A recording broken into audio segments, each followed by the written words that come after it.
the car, and then we'll go from there. Hi, Mike Criman. So tell me about your 50, it's a 55 Chevrolet? 57. 57. So tell me about it, like you were just about to tell him the story of how you came across it and all that. Well, I found it in Auto Trader. This is before the internet. Right. And I had a round trip ticket to Oklahoma City, reserved a U-Haul with a trailer, and climbed around a couple hours, and the guy said, you know, it's almost 50 years old. And I took it, and I left that night. We got to about Shreveport and found a hotel, and I was nervous. So I told the hotel, can you watch that car out there? And brought her back. But it's the car I wanted in high school, and I've had her 24 years now. Well, so, okay, so you've had this since about 2000 then. Yep, and it's been very reliable. The only thing I've had done is a new radiator, carburetor, put disc brakes, and that's it. Otherwise, it's been... So interior, you were telling me, is all original, correct? Original. Damn. Somebody took care of it. Well, I think somebody fixed it up before. You think? The guy told me a doctor had bought it for him and his wife to do some stuff, and then they fell out of it. So he probably did restore the interior and all of that, I guess. And it had a Texas show car sticker on it. So I think the car came out of Texas, and then Oklahoma. And, I see it had, was that factory AC? no, that's not. I appreciate that. That's an add-on. Oh, okay. You have I a see. good evening, sir. But they did come with it, I think. You know, I think it was pretty rare. Factory option, though, probably. Probably pretty rare. Yeah, people would pay the money. Yeah, I like that show. But that was the thing the American cars had that the European were like, what's air conditioning? I had no idea, you know. And had the money. Pay for it. I mean, yeah, Europeans didn't use air. No. Lancers had no air. No, nothing. The cars, it was, yeah, they didn't have no power. You just suck away what power they had or power of the damn AC compressor, you know. Plus, it wasn't hot. Yeah, Europe at that time, you know.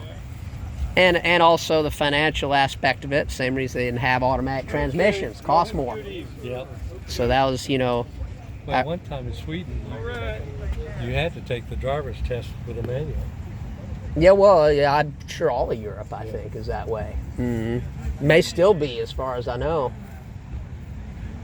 It's definitely more rigorous than what we do. I know that. Yeah. And it always had. I know there was a kid that I taught high school, and he's German, and he said, "Oh, that was a big deal. Like, there's this test, and you had to do a high-speed Autobahn road test and all this crap." He said it's hard to get a license in Germany. And it was expensive too. And that too. You had to take a course how to change a tire. Yeah, he said it hadn't changed, still the same. You had to show you could do basic maintenance, oil changes, you know, like you said, change a tire, all that. He said that.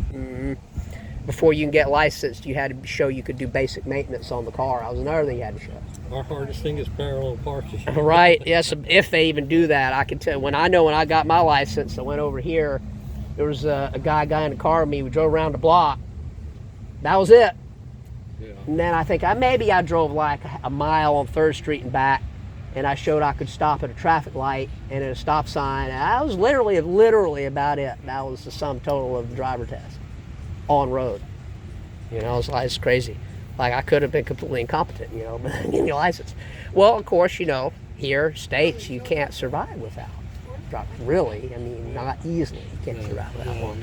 We don't have the public transportation. No, right. I mean, what the hell are you going to do? You can't work. You can't do anything. I mean, you can't. Ubers are expensive. It's like, show me the engine. Tell me, because you said it had an engine swap, right? Yeah, 350. An original period 350, right? Or is it? No, it's a. So it's Restomod. Yeah. I got you. I mean, for daily driving, that's what makes the most sense, to be honest. Yeah. I mean, hell, you could daily drive this. Yeah. You know. No, it's been really reliable. What's a normal car that they put this engine in? Do you know? I mean, what time period is it? Is it like a 90s engine or something like that? No. I think this would have been Older than that. 70s. Yeah, that's what I was, the 80s, 70s. Yeah, that's what I was thinking. Now look at this carburetor and all. What am I thinking? Yeah, so 70s, you're probably right. Yeah. But you didn't do this. That was that. So yeah, so whoever owned it, they did all this. Yeah. Well, they did all the hard work, the expensive work. That's the easiest way to do it. Right. Oh, yeah, And no. the cheapest way. Yeah, you know that. Yeah, when you restoring cars is very expensive. Because I've had 2 done, and I got this one right. I can sell it right. That was yeah. When you restore, usually you can't get back out of it. You're lucky to get 50 cents on the dollar. Correct. Yeah. No, you did definitely the smart thing, and plus you bought it so long ago. What did you pay for it? 25. Oh shit! Yeah, that was nothing. Yeah, I mean, That was a lot 24 years ago. then it was. Yeah. Now, a 5-year-old used Camry will cost you that much money. Everybody's telling me, I'm like, yeah, you know, the cars have gone up a lot, and I mean, used cars, it's like the market has really changed a lot the last few years. Just any old used car costs you money. Yeah. And I'm glad, you know, the 124 restoration I told you about did that some years ago. It's been ridiculous now. I mean, it's like, Well, even those labor rates are so, yeah, well, even then, I think it was about 40 grand total of all the work. which would be very reasonable today. Well, I looked at Haggerty. Those cars have finally gone up. I talked to of all people, Wayne Carini was 2 years ago, was at the show at Amelia. I said, oh, I have a 124 coupe. He said, oh, you got one of those. I'm going down South Florida to go look at one for a client. He said, those are so undervalued. He said, that's probably going to triple in the next couple years. I said, oh, really? You're kidding, right? No, I'm serious. He said, because look what happened to the GTV Alphas. Those are a show car, though, you know, a Concord is 100,000.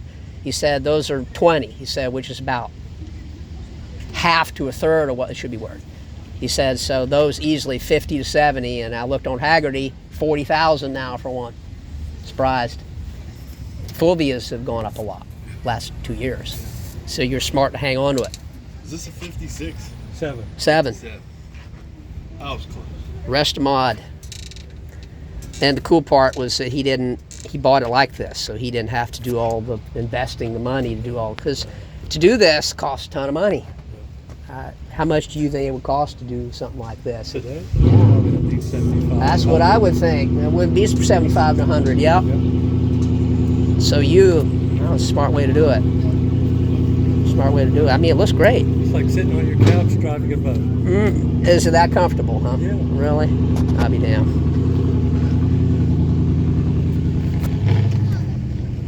Paint, so all that, you haven't touched any of that. Yeah. Wow. Some money was spent, because that's a nice paint job. They spent some money. Paint is very expensive. But it's a lacquer paint. I mean, it looks great. It's got some blemishes here and there. But Yeah, but it looks good. And the chrome, that's expensive as hell if you have to replace it. Which I assume they probably did. That's all new looks like. Well, you I know. think it's part originally just had it polished. Well, right, yeah, or re-chromed. Yeah. Because some of the Fiat pieces had to be re-chromed, so they weren't available anymore. I had to send them off. There's a place in Tennessee that does re-chroming. That's the only place in the country that does it now. Advanced plating or something like that. Something like that. Tri-City Tri-City plating, boy, you know, yeah. the only reason I know is I had a bumper for the Plymouth though. I'm gonna offer her if she wants to sit in the car. Yeah, go ahead. Go for it. Well, that was interesting, him telling me about his 57 Chevy. Hope you all enjoyed that. And now everyone wants to get in. Awesome. I think I might send it myself when I stop this video.